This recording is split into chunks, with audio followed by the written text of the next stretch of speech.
ចា៎បងថ្ងៃនេះខ្ញុំមកណែនាំពីវិធីការប្រើប្រាស់ម៉ាស៊ីនទឹកស្បែកណាចាអញ្ចឹងសម្រាប់ម៉ាស៊ីនទឹកស្បែកនេះមានថាពេលដែលវាឆ្អិនគឺយើងអាចញ៉ាំតែម្ដងយើងតែចាំធ្វើអីច្រើននេះបងដោយសារយើងកន្លងនឹងច្បាស់នៅនឹងហ្មងណាហ្នឹងហើយបងចា៎បងអញ្ចឹងខ្ញុំបញ្ជាក់មួយតទៅចំណុចទឹកនៅក្នុងនេះគឺដាក់1លីត្រ2ទំហំទឹកស្បែកហ្នឹងណាចាប៉ុន្តែដោយសារពេលដែលយើងធ្វើវាយើងកុំឲ្យដាក់ទឹករហូតដល់ប៉ុណ្ណេះកាលណាយើងដាក់ទឹកច្រើនពេកកាលណាវាពុះវាហៀចេញទៅក្រៅហើយអញ្ចឹងណាអញ្ចឹងយើងដាក់ទឹកកម្រិតប៉ុណ្ណេះទៅវាមកល្មមសម្រាប់ម៉ាស៊ីនរបស់យើងបងនេះពីវិធីការប្រើប្រាស់ហាបងអញ្ចឹងវាមានហ្វាំងសិននៅលើហ្នឹងហើយស្រាប់អញ្ចឹងនៅពេលដែលយើងចង់ប្រើចំណុចណាមួយយើងចុចកន្លែងពាក្យហ្វាំងសិនយើងចុចជាប់បងអញ្ចឹងវានឹងលោតដែរអញ្ចឹងនៅកន្លែងចំណុចនេះយើងធ្វើទឹកស្បែកនេះយើង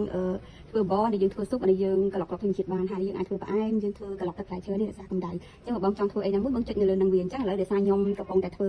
ទឹកស្បែកអញ្ចឹងយើងចុចកន្លែងហ្វាំងសិនហ្នឹងទៅចាអញ្ចឹងឥឡូវខ្ញុំ